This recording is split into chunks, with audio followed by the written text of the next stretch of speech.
screaming. I'm kidding. Okay, so again, we're taking a 12 by 12 document. The first thing you're going to do is you need to go up to View, Show, Grid. Okay, yours probably does not default to this. It probably has more, so what you need to do is go into Photoshop up top, go to Preferences, down to Grid. And what that's going to do is open up options. And on this left side, you go to Grid, Guides, and Slices. And the one thing you need to do is change it to where the subdivision is 1. Because what that's going to do is, instead of having 1 every quarter of an inch, it's just 1 every inch. Okay. When you're done with that, you should have something that looks like this. That's your grid. Okay, next thing is you're going to put your photo on. Everybody should have their photo, correct? Yeah. I gave everybody the photo yesterday, or last time. So to put the photo on, you do not drag it over. You do not file open. All you do is go File, Place. And we need to go find Ryan's photo since he's gone. Hopefully it's not a mug shot. So we'll see what it looks like. That if it updates anytime soon. Moments. There they are. Perfect. Everybody's up there. Should we zoom in on one? No. Yeah. Zoom in on Ryan's not here. Zoom in on Easton's shot. Wait, no, the left one. The bottom. There you go, Easton. All right, Easton. I won't mugshot you. All right. He'll get to see it himself. All right. So we place this on here. Now, all we're going to do is drag this. Now, they changed this to where all you do is grab the corner. You don't have to hold shift anymore. But what I do recommend is hold an option. And what it does is pull it from the center. And you want to make his face, or when you're doing yours, roughly that size. There's still a big X on it, so to get out of that, just hit enter. Or you can hit this button up top, the little check mark. I just hit enter because it's easier. And then we're going to move his face right in the middle. Okay? Something like that. Okay, so what we're going to be doing, and I kind of gave you an example. I showed you on the screen. This is kind of what we're looking for. Okay? We're going to end up having this type of photo. You're going to sign it down here with your name. Obviously, this isn't a mug shot like we took, but it's so you get the idea of how to do it. All right, so first thing you're going to do is you're going to block out all the edges. Okay, so I'm going to create rectangles with whites. So I'm going to click this bottom.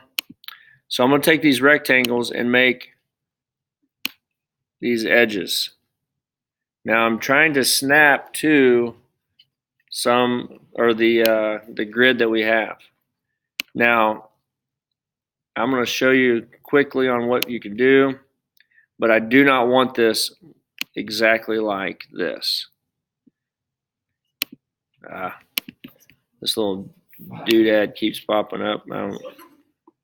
So if I do this, I'm going to show you this is not what you want to do because this is not creative at all. But you will want to create a border around them, around you. Now if I did this, if I looked at it, I'm going to move this in so it snaps. And I took off this layer of him in the background. That's what I have. That's a boring border. Say, I'm going to go in and I'm going to show you that picture again. Make it to where it comes in and goes around your face. Make a border that's interesting. For example, if I come in here, I might add some more little blocks. Get my rectangle tool. And I'm going to go right here. I might come in another one. Come in this corner up here. And maybe come in, block off some of his hair.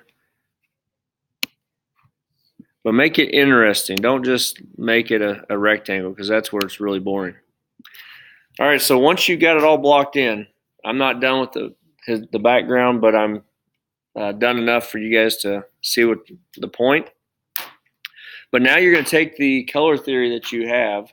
For example, if you have monochromatic, you're going to pick one color. What I do is I'm going to pick this color, and let's go with red, because I'm doing monochromatic. Monochromatic is one of the easier ones because you just add white or add some black to it.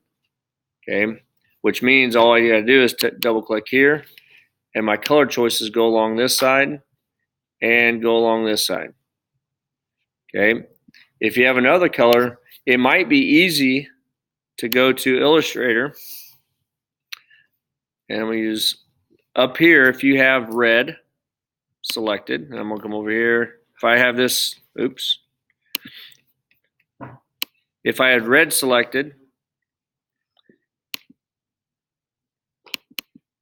well, I don't want to do it on my document. Oh well. If I have red selected here, there's a thing called color guide. So if you go to Window, Color Guide, this actually shows up really nice if you have, for example, triad, or if you get complementary, if you get split complementary, whatever you get, there's your other choices of your color. You can't see it. It's froze on you. But these right here, okay, there's red, green. If you click on them, and if I double click, well, poo. If I double click on my color, this box pops up. This is where you can copy the color code, and I'm zoomed in, but it's not reacting. It must be this whole recording thing. But you copy that code and put it into Photoshop. So I can go in here and copy, Command C, cancel, go back to Photoshop, get that box. And then I can come in, if I double click on this layer, which is right here, I can paste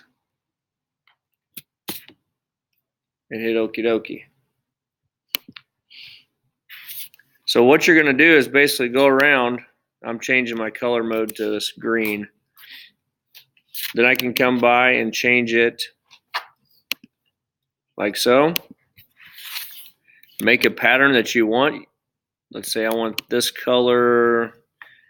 And if you had to choose an odd number.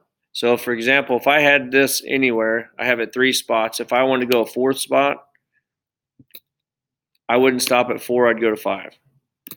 Odd is always better when creating images, just because it's just a nice, I don't know the reason, it's artistic. Art or odd is always better. Okay, it's less symmetrical. Okay, so when you're done with all this, you have your whole face covered. You're going to end up taking this over here on the right side. You're going to change the opacity down. Okay, and you choose the opacity. The downside is don't leave it up as 100. You want to be able to see through it. For example, if I put this around his eyes, I want to still be able to see underneath it. I don't want it to be where it's hard to see. That's hard to see. Now, these dark images like this could be on there, just not on the face, the main features. Okay. Now, when you're done with this, and again, Photoshop likes to change the way they do things, you're going to take this line tool, and I'm going to fill it all in like I used to, because that's just who I am. But now over here on the right side is a weight. I don't know why they added weight instead of points, because all strokes are points, but now they decided to use weights. So what do we decide? 10? Was 10 fine? 10 on the weight. And I'm actually going to go across the middle so you can see it. But you're going to go across, and we'll go across again. I'm going to do a couple of them so you can see. So you're going to do every one of these, except for obviously if it goes across white, you don't need to. But you're going to go up to, when you're done, you're going to view, show, and then turn off the grid. And then you snap off of it. You're going to have all these colors, which we don't have them all done, and you'll have a grid of, and then when you're done, it will look like that. Yeah, that's actually a pretty picture. That is a pretty photo beside your mug shots. At least some of you smiled. Okay. Do you have one? Oh yeah, can I use mine? If you have a better photo of yourself, you can use it. But I'm telling you right now, you cannot go home and get it. And if you're ready for it, let's go ahead and keep working. I don't want you sitting there.